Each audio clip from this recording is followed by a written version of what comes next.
Hello, my friends. It's been a while. Big Book Breakdown. Big Book Breakdown with Karen.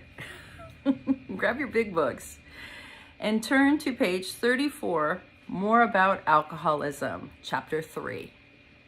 You got it? More About Alcoholism, chapter 3, page 34. I'm just going to read a little snippet. I'm going to talk about it, okay? For those who are unable to drink moderately, the question is how to stop altogether. We are assuming, of course, that the reader desires to stop. You should underline that.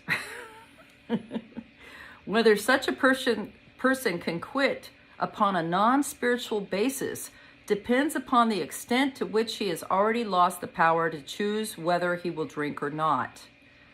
Many of us felt that we had plenty of character.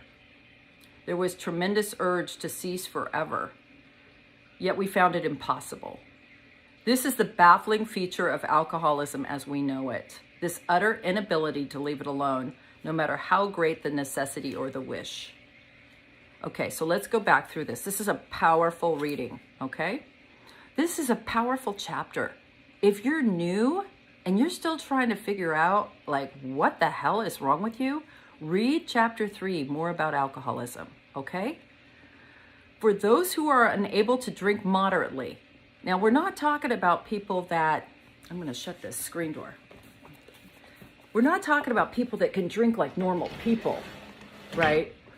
Or that go to a Christmas party and get loaded and have a lampshade on their head. But they, that was just Christmas, right? I'm talking about people who suffer from alcoholism.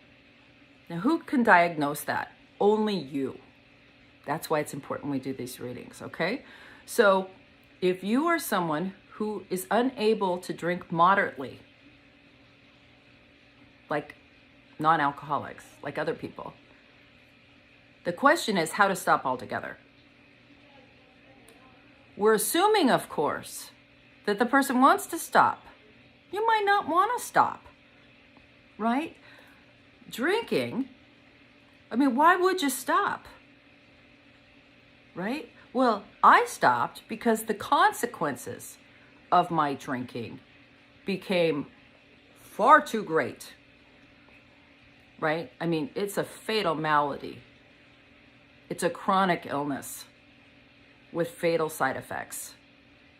If you don't die, you go insane. If you don't go insane, you're going to lose everything and you're going to wish you went insane. You know what I mean? It's horrible. But maybe you're not ready. Maybe the consequences aren't that great. That's okay. That's for you to decide, right? Whether such a person can quit upon a non-spiritual basis. Now, what's that mean?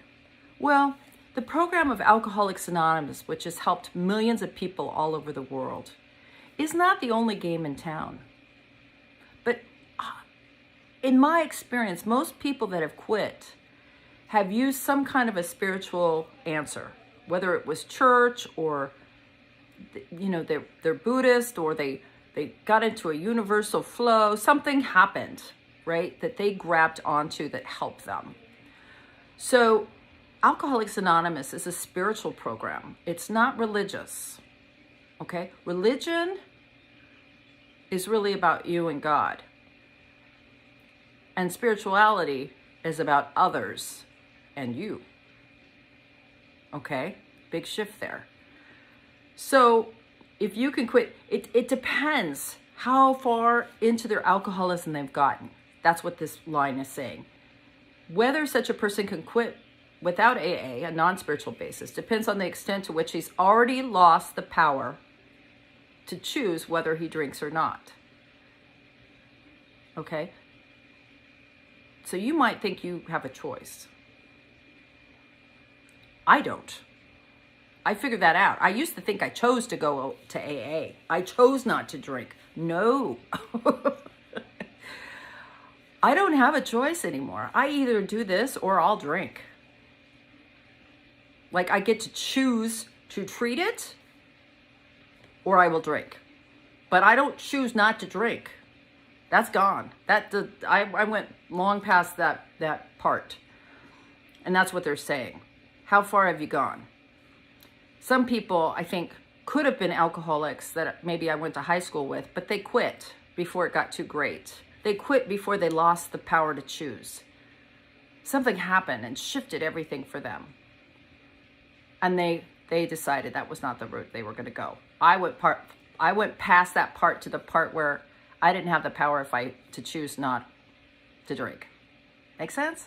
I don't know. I kind of messed up my words. Many of us felt that we had plenty of character. I think I have plenty of character. I was born raised in a beautiful home, Christian home, no booze, no drugs. Of course, I was adopted. But, so I think I came in, they adopted an alcoholic. Surprise! You know what I mean? They didn't put that on the application. We like an alcoholic baby in our normal house, right? But it wasn't that I was raised wrong. I didn't come from the wrong side of the tracks. I had plenty of character and everything else but drinking. There was a tremendous urge to cease forever. A tremendous urge is not even the words. At the end, I was desperate. I either had to get sober or I was going to kill myself. There was desperate urges kind of. Yet we found it impossible. Impossible. Tried everything. Did everything. Could not quit. That's the baffling feature of alcoholism. This utter inability to leave it alone, no matter how much you want to. Do you know why? Do you want to know why this? Do you want to know what the baffling feature is that nobody wants to talk about? This baffling feature that causes someone the inability to leave it alone is called alcoholism. It's a mental health issue. It's a mental illness. That's why they send you to behavioral health when you flip out, right? They might go via the hospital to get your heart started again or get your blood alcohol down. That's all physical stuff. But to treat the alcoholism, they send you to behavioral health, which, if you didn't know, is the polite way of now, in this day and age, calling a mental institution, a sanitarium, behavioral health, right? Behavioral health is your mental health. So that baffling feature, it's not a mystery to me anymore. I know what the baffling feature is. I'm different than everybody else. I'm bodily and mentally different from my fellows. You know how I explained to you that I was adopted?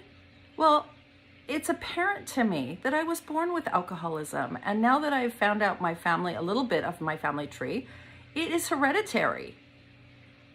My mother suffered terribly from it. That's what took her out, right? So my birth mother. So I can see very clearly that I was different from my fellows, from my family that raised me.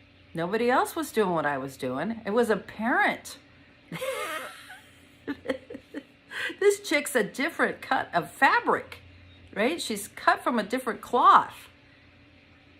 And I used to think, well, it's because I was adopted. Well, it wasn't. It's because I'm an alcoholic. And until I understood that this mental health issue is the problem, and I was treating it with alcohol and drugs, I couldn't stay stopped. See, alcohol was my answer, not the problem. The reason I'm doing this work is because everyone thinks it's the alcohol.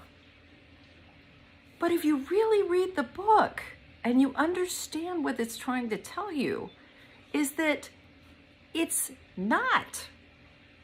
It takes a psychic change.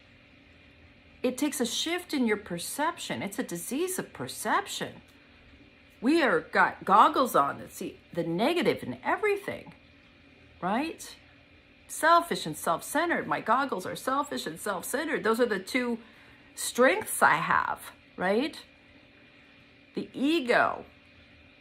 I'm just ego-driven. I am just, my thinking is off.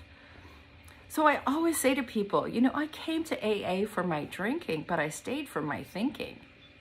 Because I am batshit crazy when I'm sober if I'm not working some kind of a spiritual program. And it's not religious. So you can't use that for an excuse. You just don't understand the book. Okay? So that is a big book breakdown for today. I love you all. See you next time.